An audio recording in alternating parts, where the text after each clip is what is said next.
So today officially started some of our Season 2 festivities. We've learned a lot about what's upcoming through roadmaps and everything, but today we actually got the Season 2 update for Call of Duty Vanguard. Now, that in and of itself sounds like the season launched early and kind of to a degree, but not really in the way that you're thinking.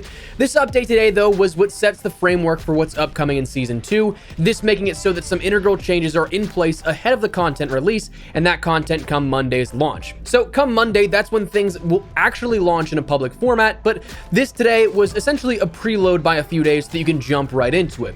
The only difference between a standard preload and what we got today is that, well, some of this content is actually bleeding through that you can see right now that can't quite play in a public capacity with just yet. But that said, today we're breaking down everything that changed, what you can expect here in regards to what's upcoming, and everything in between. So as we go along, let me know your thoughts down below. Are you looking forward to anything in particular? Any changes that you quite like? Let me know down below. But if you enjoyed the video, drop a like on it, and if you are new to the channel, hit the subscribe button so you don't miss a single thing regarding all things COD related. I'm telling you, man, starting tomorrow and all throughout Season 2, we're gonna have some stuff that you guys definitely will not want to miss. So if you're part of that nearly 70% of viewers who are not subscribed, make sure you do so you don't miss a single thing. That said, let's jump right into it. Firstly, outside of this update, once you actually download it for yourself, you'll be able to launch into Vanguard, and immediately you'll see a few things that are visually apparent. Number one, there's a new multiplayer tab on the main menu that has a new image that's showcasing Anna, the new operator for Season 2. Whenever you actually jump into the game itself, you'll see a new backdrop of the menu, snow-themed, present for that Alps theme coming along with Season 2,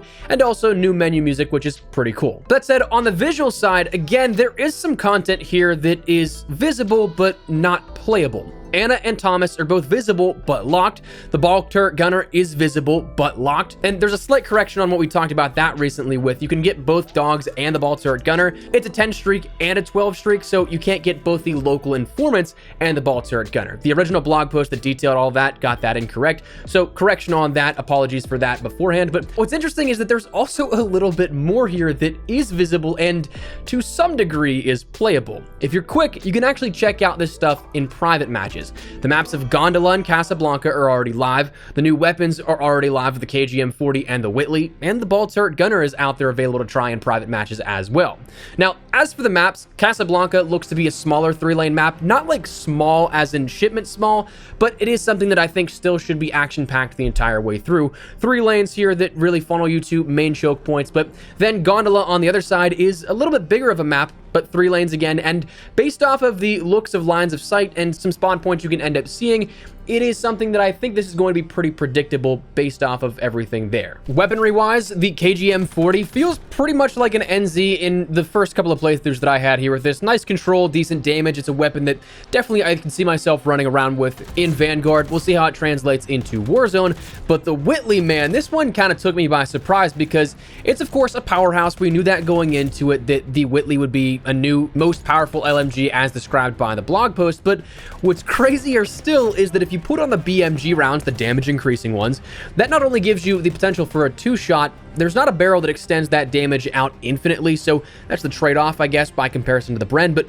still, 2-shot for a very long distance, but also that magazine, if you equip it, you have 150 rounds in that magazine and 900 in reserve. So over 1,000 rounds to work with in an individual life without having to use an ammo box, scavenger, you name it. So that's going to be an interesting one that I'm just kind of blown away how absurd that seems right up front. But anyways, the ball turret gunner also there to try out, and that stuff again is only available in private matches. It's going to be public and live for all in a real in-game setting as of this upcoming Monday, as with the other stuff here. So unfortunately, based off of just the base build of the game, this stuff kind of came through and was seen a little earlier than maybe scheduled. So it is something, if you want to play around with it, you can, but you can't take it outside of a private match setting. But outside of that, a lot of what we ended up seeing introduced with today was back-end fixes. There are a few other things that were on the front end here, one of which that is interesting to me is weapon inspects that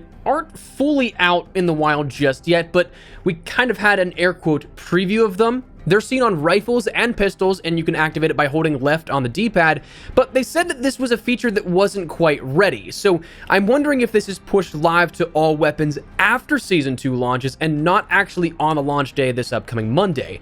So curious to see how that all works out, but that's a feature that I've been expecting for quite some time, especially with how much emphasis there has been in the last couple of years on blueprints, customization of weapons, and things like that. You want to be able to see your weapons, so that's a feature that I'm kind of surprised we didn't see earlier, but looks to be coming at some point, maybe even with a launch here. Now, this also made way for a Valentine's Day event, which actually starts tomorrow, goes through the launch of the season, and then until next Thursday, the 17th.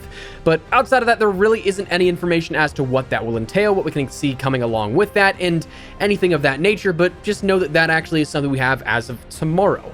But outside of that, it really comes down to a whole host of different features, bug fixes, and things like that that on the back end may be a bit boring to rattle off every single one of them. Patch notes will be down there in the description below if you guys want to check out everything for yourself. But to give you a rundown of the more important details here with this, we saw a bunch of different things made for stability in terms of overall stability, map and mode stability. Modes like Control ended up having a bunch of fixes here made to them. The silent plant option in Search and Destroy is now something that was reiterated. That was fixed on the 3rd a week ago, but is a part of this update as well. Progressional changes in the seasonal way so that all challenges for the mastery will now track, field specialist challenges will track, the countermeasure challenges are now tracking. It's stated that the diamond operator skins for the barbarian and shadow operators should now be fixed and should be working. That's something that, to me, seems to be tracking one or the other. I don't quite have the diamond level skins for the barbarians just yet, even though I have all of those completed.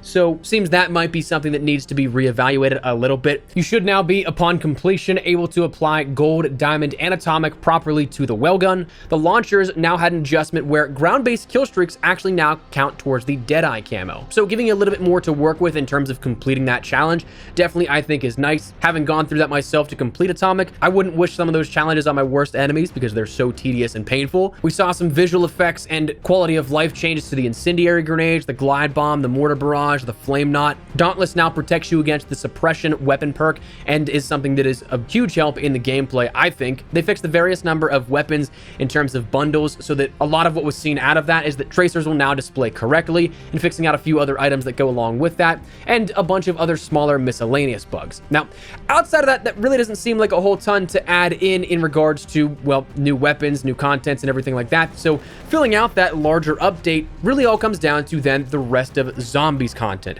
There's a lot of stuff up on deck that was revealed in regards to the roadmap for zombies in particular. So we do have a lot of stuff coming on that front as well. And that's really what the remainder of the data for that large update comes down to. So outside of that, that is basically your update here and what you can expect to see as of today. Also, what you can look forward to in the next couple of days as we gear up for Season 2. But that said, before we wrap everything up, a heads up that my friends over at Gamer Advantage just put out a new set of frames in 2 new colors for the Storm category of glasses.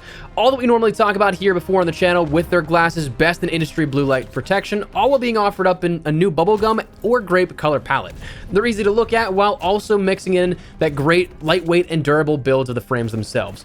Absolutely worth checking out if you guys are interested in picking something up, but if you'd like to learn more, link in the description below, check that out, and if you pick anything up, use code Espresso to get yourself 10% off your entire order. But that said, that's going to wrap the video up, so I'd love to get your thoughts and feedback down there in the comment section down below. Is there anything in particular that really stood out to you from this update getting ready for Season 2? Anything that out of the content that you can kind of play around with that stands out to you that you're looking forward to? Whatever the case, drop your thoughts down below. But if you enjoyed the video, do me a favor, drop a like on the video, and if you're new to the channel, hit the subscribe button so you don't miss a single thing regarding all things Warzone, Vanguard, and anything COD related.